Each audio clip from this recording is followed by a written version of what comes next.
How many times has it happened with you that you made spelling mistakes and didn't realize it? Well, you are not the only one. It can happen with any. If you always end up ruining your writing by making spelling mistakes, then this video will help you improve them.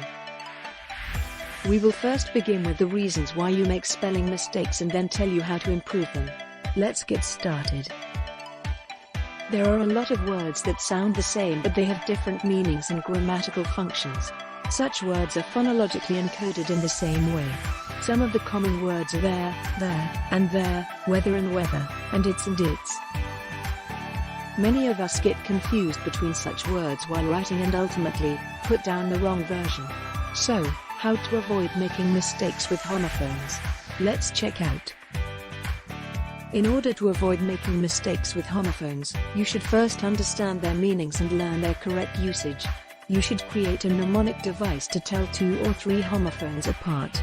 It is crucial to practice spellings using different ways, such as flashcards, dictation exercises or various typing programs.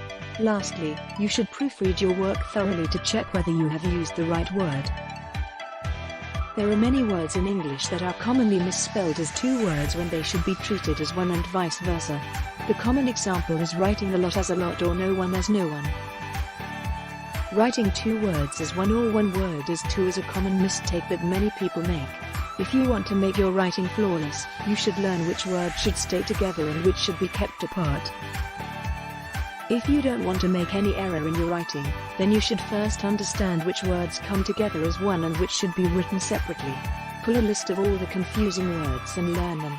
It is suggested to go through the writing meticulously to catch such errors and rectify them. When adding prefix or suffix to some words, we have to make some decisions about doubling or not doubling the letter and whether or not to drop the letter or change vowel. One who doesn't know this, make mistakes in the spelling. The common issues arise when happy becomes happier, swim becomes swimming and legal become illegal. Sometimes it becomes very difficult to understand whether to double the word or not or drop the letter or vowel. Poor understanding of this leads to spelling mistakes which can be avoided with simple tips. The decision, whether or not, to double the letter is tough. However, it can become easy if you learn the spelling of words that get changed on adding prefix or suffix. Know words like accommodate that have 2 pairs of double letters. Also, take those words into consideration where double letter changes the meaning and pronunciation, such as desert amp, dessert. Apart from these spelling mistakes, there are some other types of errors that people make. First one is mixing up word endings, second is leaving out silent letters, and the third one is reversing letter order. All these errors can only be avoided when you involve all your senses, learn the spellings, the right usage of words, and practice them. Good luck with your writing work. Hope these tips would prove helpful to you.